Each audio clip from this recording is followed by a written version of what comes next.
Lord, my God, my God. But the thing is recovering with what? With extra. Oh, man. Extra means what? It means, help me out. What does extra mean? It's to add something, right? It's to add what? Something extra, something to add more of an unusual amount. My. So, to add more to what you already had, to that state of normalcy that you're going to return back to add an unusual amount. Lord, help me today. All right. Am I the only one that caught that in the room? I'm going to give you a moment to let that sink in. Yes. I'm going to let you catch up for me.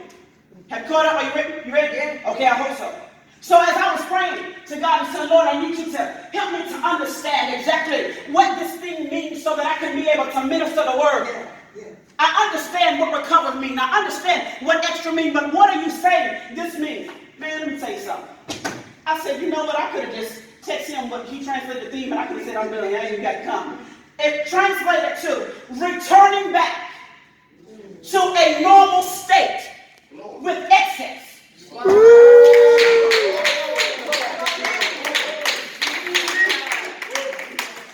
Man, Jasmine, I feel like I can preach right now. I'm trying to hold my mule, y'all. I'm trying to hold myself. It means to return back to a normal state of being with excess. See, it's one thing to recover something and things still be the same. My God. But when you recover something and you receive more, but not just recovering, but you're returning back to a state of normalcy. And to have excess, to have extra. We're going to get to that in a minute. I'm just saying, Lord, help me today. Jesus. Can you imagine in your whole mind regaining possession of some stuff that you lost? Yes. Down throughout the years, can you imagine being in a season of your life right now where everything that the enemy stole from you, where everything that you lost, where every vision that you abandoned, that you're going to recover it in this season? Lord, oh, my God. And this just my breathing, y'all. Come on. I ain't pretty ready. We're going to get to this 15 years in a moment. Jesus. But I want to pose to you today a point.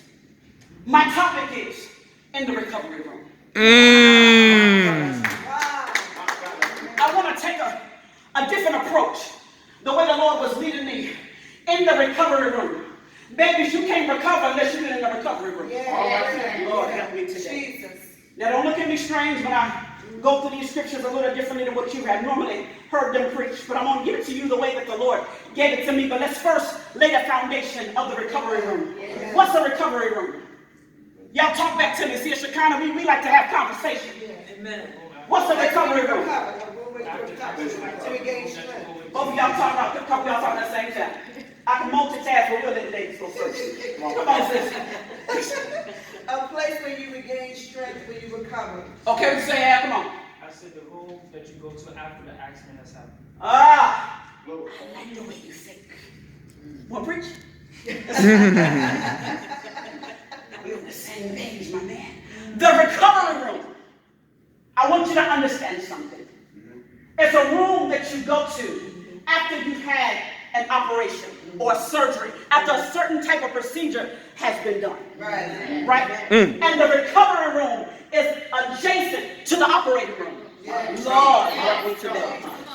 Ooh, Father, have mercy. The recovery room is a place where a patient is taken to safely regain. Y'all remember using that word regain in the word recovery? To safely regain consciousness from anesthesia. My God. And receive appropriate post-operative care. My Lord, my Lord, my Lord, my Lord, my Lord.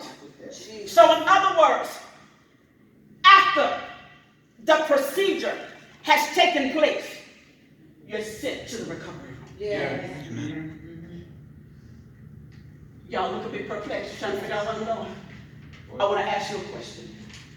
Is there any procedure that you had done and you're in the recovery room? Amen. My Lord, my Lord, my Lord. Thank you, sir. God's talking. Come on. I want y'all to think about it. Don't be quiet now. Don't be quiet. Come on. I want you to think about it. If this is a place that you go for post-operative care, is there anything in your life that God had to operate on? Is there any surgery that God had to perform through you over the past 15 years? I don't care how old you are. If you're here now, you were here 15 years ago. Is there anything that you have gone through over the past 15 years that God had to perform a surgery on you? He had to operate on you. Is there anything that your family went through over the past 15 years? Is there anything that your finances went through over the past 15 years? Is there anything that your relationships have gone through over the past 15 years? Wait a minute. Is there anything that your ministry has gone through over the past 15 years? What about that ministry on the inside of you? Lord, help me today. Has God been performing a procedure on the inside of you? Yes, Jesus. But after a procedure is finished, you're taken to the recovery room. And it is there where you'll be monitored closely. My God, my God, my God. And it's there in the recovery room where doctors and nurses will watch your vital signs to see if you have any side effects. My God, my God, my God. I feel like I can go home. Evangelist, you want to pick up the rest?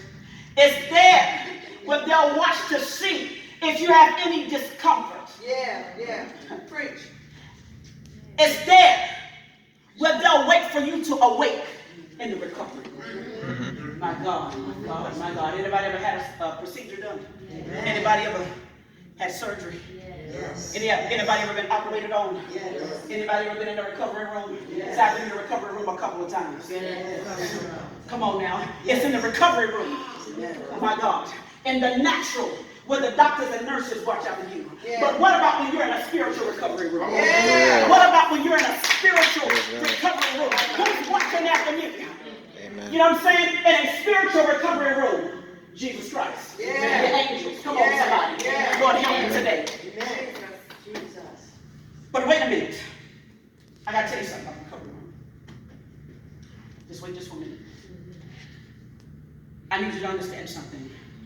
That there are certain procedures that can take place in the recovery room. My God. Did y'all know that? That in some recovery rooms, there are certain procedures that take place prior to you going into recovery.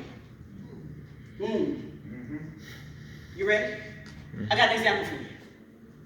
The recovery room, for example, is also a birthing room. Come on. Come on. Because typically, when you give birth, the birthing room transforms into the recovery room.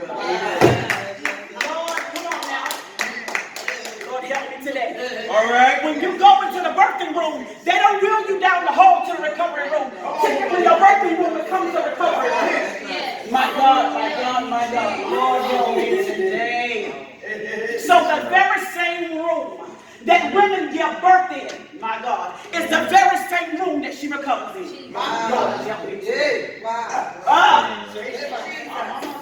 I feel like I can run right there. Come on. So you may say, what are you saying, preacher? This don't make no sense to me. What does got to do with recovering with extras? It make a whole lot of sense to me. Because guess what? In the birthing room, in that place where God has scheduled you to give birth to your destiny, guess what? There's also a recovery room assigned.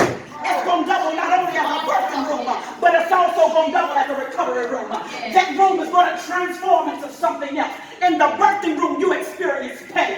In the birthing room, there's labor pains. But then after you've given birth to that thing, it now transforms to the recovery room. Lord, help me today. And it's in that room where they watch your vital signs, just to make sure that you're still in a safety zone, just to make sure that you're doing okay, just to make sure that you're not suffering so much discomfort, just to make sure that you still won't be able to survive. My God, my God, my God. I just want somebody to shout in the recovery room. In the recovery room. Y'all got anybody in the recovery room today? Yes, sir. Is there anybody in the recovery room? Come on, evangelist, go to Acts 28 for me. Now, don't y'all look at me strange. We're going to get ready to go into the Word. Now that I've laid the foundation, I want you to be able to understand some things because, see, there are certain things that God got to recover you from. Yes. My God, my God, my God. Come on, when you're ready, start reading for me. Verse number 1. Yes, ma'am. And when they were escaped, then they knew that the island was called Melita. And the barbarous people showed us no little kindness, for they kindled a fire and received us every one. Stop right there. So we know that within this, let me just give you a little history first as she goes along. So here in Acts 28, we know that Paul and them, they've been shipwrecked. We know that he was taken prisoner, right? And they were on their way to Rome. But here now, they have been shipwrecked and what? They now have come ashore. Come on, come on, come on, come on, come on. And the barbarous people showed us no little kindness, but they kindled a fire and received us every one because of the present rain and because of the cold. So, long story short, so I can make sure the kids understand, and those that are listening from my church, I want to make sure y'all understand. So guess what?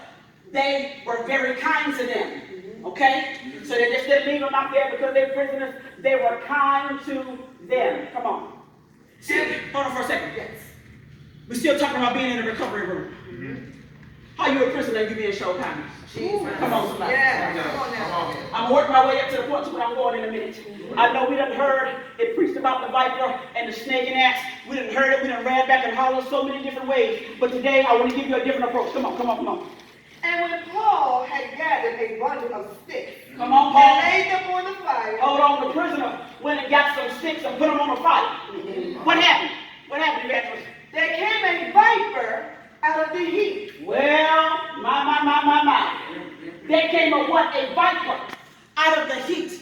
So when he went to get some sticks to put up on the fire, what happened when he put the sticks down? A viper came up, right? What is a viper? A snake. What kind of snake? Poisonous. It's a poisonous snake. It's very venomous, right? But guess what? I got a question for you. Is there anything that you put on the altar of God, and when the fire of God hit it, you had some vipers to come out? I'm just asking a question. I'm asking for a friend. Everyone's asking for a friend. That's what I know. Is there anything that when you put it on the altar of God, when the fire of God hit it, that the vipers started coming out? Let me calm my own self down. Come on, yeah, evangelist, read for me, please. And fastened on his hand. Well, the viper not only came out, but it latched onto it. It bit him. My God, my God, my God. I got a question because some of y'all looking at me like a little strange, trying to figure out where I'm going, so y'all gonna make me preach faster. Thank you. I got an amen from Vivian, so I'm in there. I'm in there. Let me see if I can get you the way I need you to be to understand what I'm saying. Yes. Have you ever been in bondage? My God, my God, my God. Falsely accused. Paul was falsely accused. Go and read 27. If you read chapter 27, not you evangelist, then you'll know what we had in chapter 28. Okay? But he had been falsely accused. He became a prisoner. And now they have been shipwrecked. Anybody been in bondage? Anybody been in bondage? Yeah. Oh my God, my God, my God. Jesus. Lord, y'all gonna make me work real hard. Jesus. Help me today.